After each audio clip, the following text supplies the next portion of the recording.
22nd, 1963. The president's motorcade would come down this street I'm looking at right now. Zoom in. He would turn, go along Houston, make that awful turn at the corner. 120 degrees, it comes back around. As you can see, that car there is coming down. Right there he would be hit first. Second, kill shot.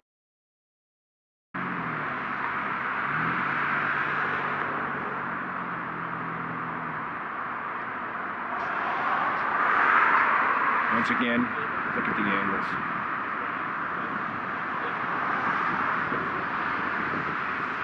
This is where it believes, according to crime scene investigator Sherry Feaster, that the kill shot originated from this area right over here, on the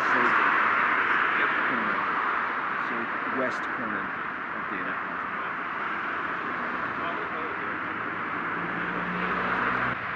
That's the Grassy Knoll right there. A little bit better in the light, isn't it? You just zoom in right there. It's the picket fence. But I'm over here because Sherry Feaster, who's been on the show, has done a CSI examination. She's a crime scene investigator. She found a shot originating from right here.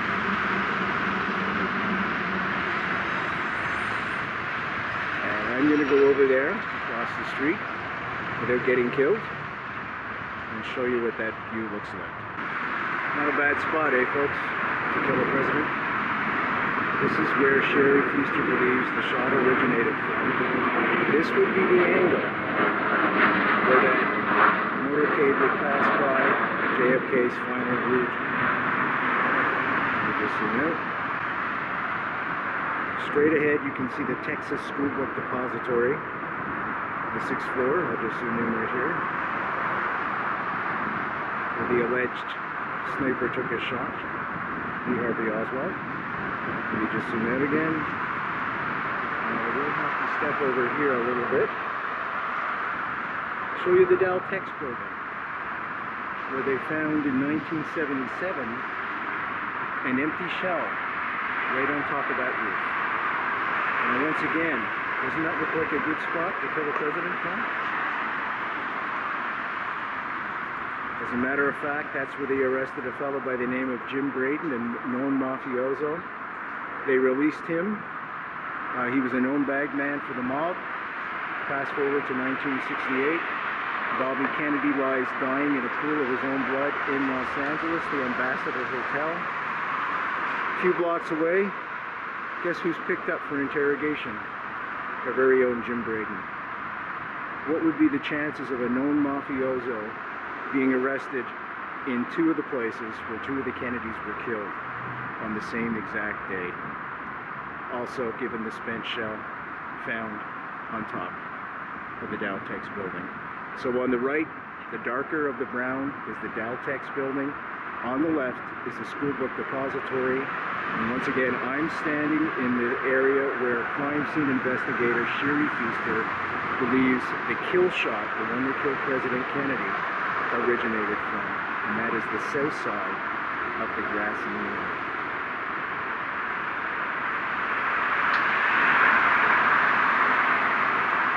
And if you look at the elevation I'm standing at, and if you look at the line of fire, it is most feasible. Let me just zoom in over here to the left, and you'll see the Grassy Knoll. That's the picket fence. Whoops. Right there. This is where Abraham Zapruder stood. I am still on the south side of the Grassy Knoll. As reigns true today as it was back then, there is a parking lot right here. Now there's a fence. I'm not sure if that fence was here. I'm not sure what the horticultural looked like, if there was bushes indeed on this side. Perhaps a picket fence, because as you can see, everything is thus far uniform in a mirror reflection almost of the north side to the south side. So I suspect there's probably a good chance that this was a picket fence at one time too. And wouldn't this be a great place to escape from? Way out of sight, there was virtually no people around here because everybody wanted to see the president, and that would be on the north side of the Grassy Knoll, which is where most of those people are congregating right now. I'm going to cross over and show you where James Tague stood. The fella hit by, also wounded that day, next to John F. Kennedy and also next to Governor Connolly. And he is the man responsible for the magic bullet. James Tague was 27 years old that day, just a young car salesman. He was coming downtown to meet a young lady with flaming red hair, as he said. And he ended up marrying that young woman, he told me. Drove along right here, stopped his car right around here, got out of his car because traffic was jammed up completely, nothing was moving, walked along, and got to this spot right about here. Now, why James Tague's story is integral to the narrative is because he was the third person wounded in Dealey Plaza that day. And he's responsible, inadvertently, for the magic bullet. James Tague was standing right here. The shots rang out, and he could see Kennedy without any problem. A shell hit right around there on the curb, splintered off, and hit James Tague in the face. Now, why is this important? Because the Warren Commission, that very famous commission that was set up to investigate the assassination of John F. Kennedy, found 3 shots. They believed all 3 shots had hit both Governor Connolly and JFK. Then James Tague came forward. He said, wait a second, I was wounded too. Now, folks, you've got 3 shots, but 4 wounds. So we know we can get rid of shots by doing this. We know 1 shot must have missed the car, splintered off, as I said before, hit the curb, splintered up and hit James Tague. That's 1 shot. We know there was a kill shot in Kennedy's head. We're not discussing direction of that bullet right now. We're just eliminating shots. We've got 1 bullet left to make 7 wounds. 2 in Kennedy and 5 in Governor Connolly. Now, the wounds in Kennedy, this is the magic bullet, folks, and this is what they came up with to explain it. This bullet would enter Kennedy's neck, they say. In fact, it entered his back between the shoulder blades, about 5 inches down from his neck. It would go through his throat as an exit wound, go into Connolly's back, break a rib, break a wrist, and end up in his leg. Yeah, now you know why it's magic. In fact, the angle's completely wrong. If it went through Kennedy's back, it would have to come out of his chest. The autopsy report actually stated that the entry wound in John F. Kennedy's back was no more than ½ an inch deep. In other words, the bullet hit his back because of the muscle that was there, bounced off, it just didn't have enough juice. Now back to the Daltex building and James Tague. Look at the angle. Guess where it would line up and splinter off and hit James Tague. Now once again, I'm going to orient you. That is the Grassy Knoll, right here. That is the picket fence on the Grassy Knoll.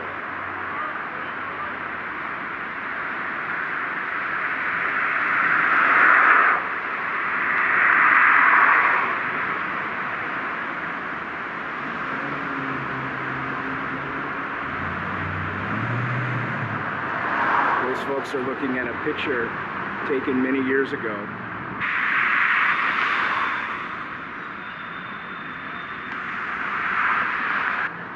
That's the Grassy Knoll. This is where President Kennedy was killed. They had dug that spot up actually so people wouldn't know exactly the spot because it was marked with an X. So people wouldn't know exactly where he was killed. Sherry Feaster believes that the shot originated that killed JFK, CSI from, I almost said Miami, from Dallas, crime scene investigator put many, many criminals behind bars using 21st crime scene techniques. And she found a frontal shot originating from this very spot I'm showing you right now. And as you can see from this angle and the other angle I showed you before, it is a perfect place for a sniper to hide in stealth, away from the crowds, and take the final kill shot of JFK. One thing the camera does not show is the steepness, actually, of this hill. And that's unfortunate because it does dip down quite a bit. It does not also show how small it is. And this is something that everybody says the first thing they get here. This was a doable crime, folks. Standing in the exact spot, almost, where Mary Muchmore took her famous film that many people say can actually show a shooter on the Grassy Knoll. It's called Badge Man.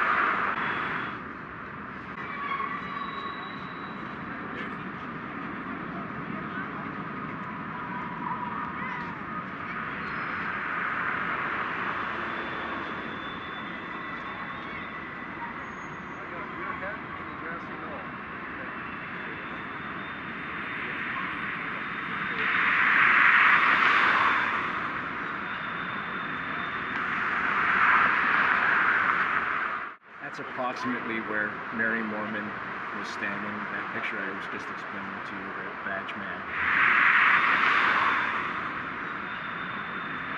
By the way, just behind her, Bev Oliver was standing. And she had a camera that day, 8mm camera. It was analog in those days. It wasn't instantaneous as it is today. You would have to take it to a special store to be what was called in those days developed, where it went through a series of chemical emulsions, and you would end up with a series of pictures back to back to back. And when you spread those pictures up, it would be moving pictures virtually, film. You'd see the movie. What happened to her camera? Well, the FBI confiscated it, and she has never seen it since. And it's believed that it was confiscated because from that angle, just like Mary Mormon did, she would have caught the shooter standing right where I am now. I'm about to walk behind the picket fence on the north side of the Grassy Knoll, where many people believe that the sniper that took the shot that killed Kennedy came from. This is not the original fence. It's been replaced over the years.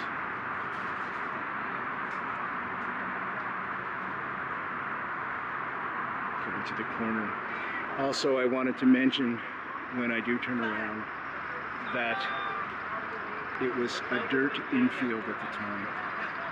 This is the actual shot that would have taken place from the Grassy Knoll if the sniper was standing here. I'll zoom in.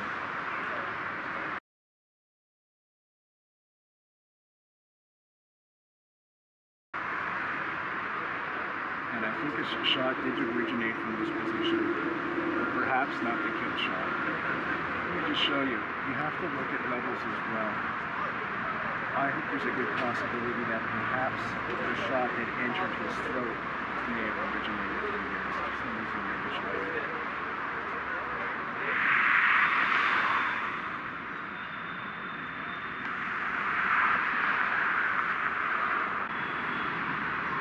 That's a pretty darn good shot. They picked their spot well because I'm hoping that that will turn out to show the depth of the angle. You can see the way the front of the car is tilted down as they go by, and the back of the car is elevated, making Kennedy a more distinctive target. It's very important. And you can see how he would be above everybody else and kind of hanging out on his own, and he definitely was. going to stand approximately where Kevin Costner was. Now, once again, folks, this is the parking lot behind the picket fence on the Grassy Knoll.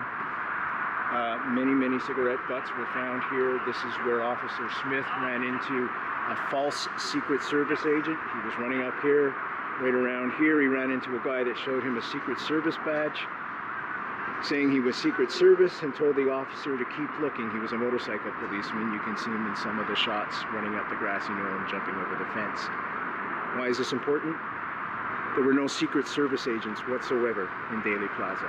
They were all accounted for at Parkland Hospital with the dead and dying president, and also with the new president, Lyndon B. Johnson.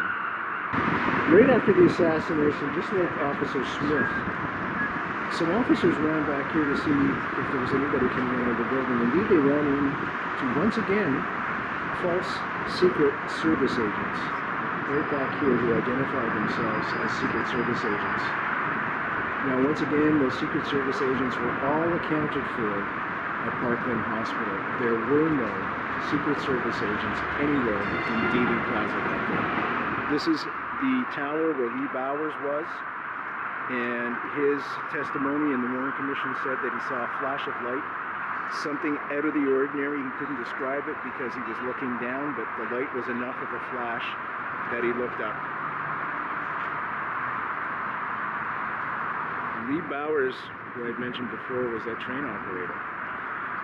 He, like an aircraft control operator, but for trains. He saw a car pull in about 15-20 minutes before the assassination and drive around. It was a Rambler. Why that's important is because just after the assassination, a Rambler pulled up just on Elm Street in front of the Grassy Knoll, and a guy who looked like Oswald jumped in it and took off. What was that about? Same Rambler. Lee Bowers ended up dying in 1966 in a car crash. Many think he was murdered, and there's a good possibility of that. Of course, many witnesses that were murdered were silenced. I'm going to continue on over where Kev Costner was approximately standing in the movie JFK. It looks like somebody has placed a wreath here. This is where they were standing. And as you can see, that's a good shot too.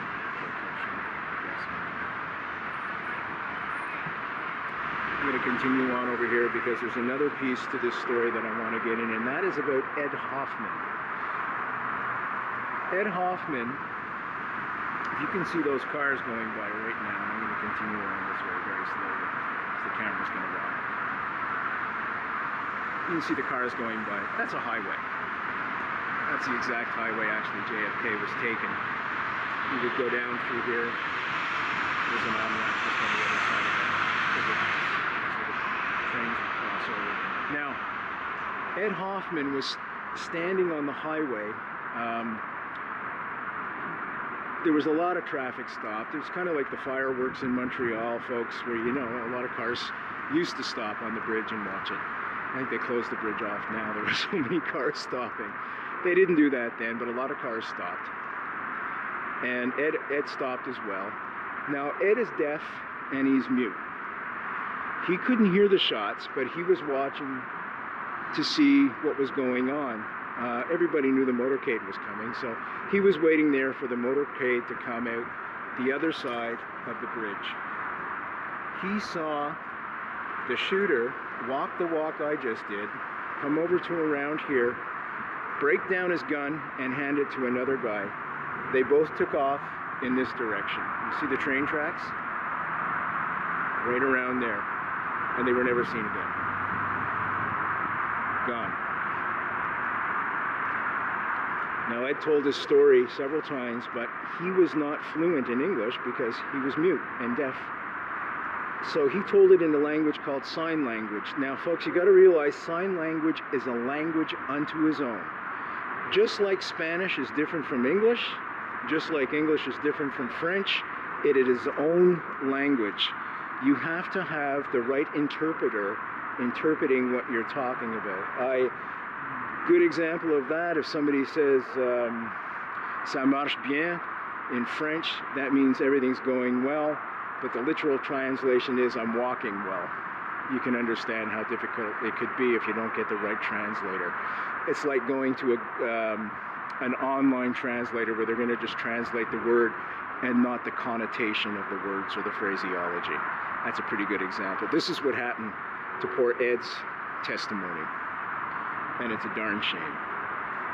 So he's been discredited over the year, but he saw, as I said, the shooter take the shots, and he's probably the most important witness.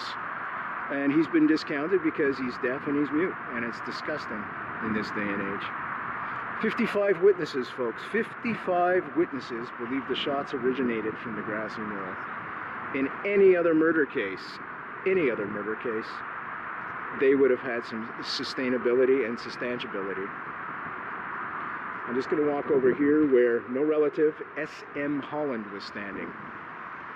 They were train workers. You can see the train tracks are right here. There was 14 of them, I believe, lined up right along here to watch the president go by. Now, they shouldn't have been here at all, because obviously it's a perfect spot for a sniper. But let's face it, security was lax. It was lax in those days, not just that day.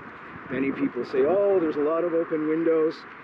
If you look at any pictures of JFK in a motorcade, he's either sitting on the back of the trunk with his legs on the back seat, or all the windows are open. There was virtually no one around him, no protection.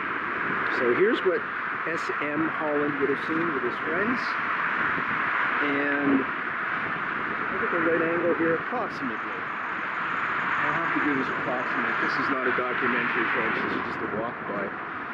He saw the smoke emanating from the Grassy Knoll, which is right there. Now, I'm certain those trees were of different lengths, and you can still see people walking through there in that fashion. Now I'm at a spot on Dealey Plaza where many people for many years believed that perhaps the kill shot originated from.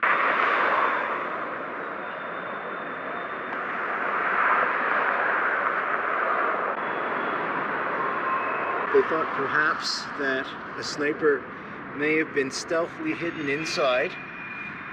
Let me just try and get this properly. Stealthily hidden inside. If I drop the camera, I'm going to kill myself. And taken the shot from here, looking up at the president. Let's see if that's possible as his car comes.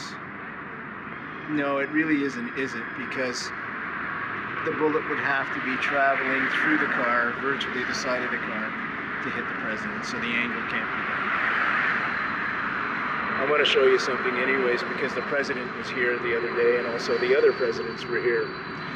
This was not done in November of '63 or anywhere. See those welds? Those are to protect the President of the United States. And they were all here, of course, November 22nd. That wasn't done that day.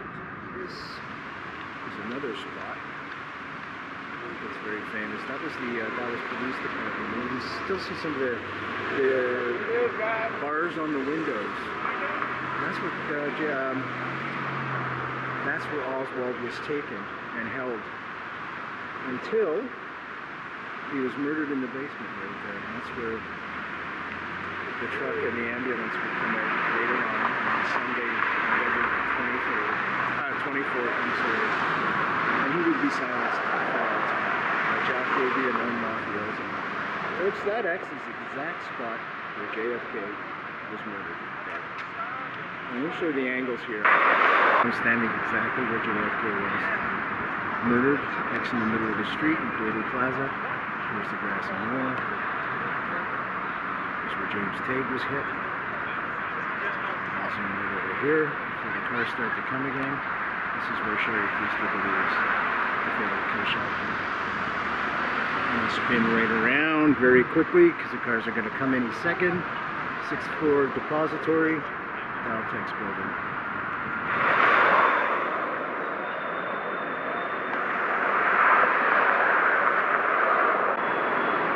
That's the Grassy Knoll. That's the spot where Abraham Zapruder stood to take his famous film. Zoom back out a little bit, and I'm going to spin around, show you the Texas School Book Depository, and I'll also show you the Daltex building that I've mentioned several times now. Now, folks, there is the School Book Depository.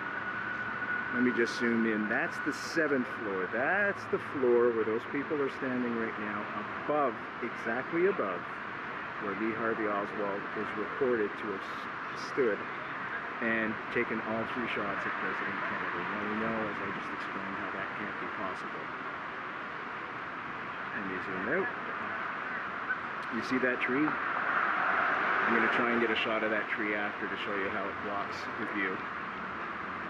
There is the Daltex building that I had mentioned, where Jim Braden was arrested just after the assassination, and then just after the assassination of Bobby Kennedy, he was arrested again for interrogation. This is where JFK would come down, right about here.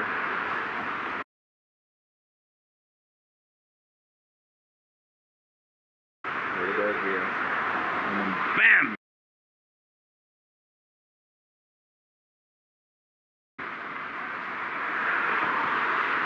Jackie would leap out on the back of the car, and they all rushed off as quick as that to Parkland Hospital, and it was over.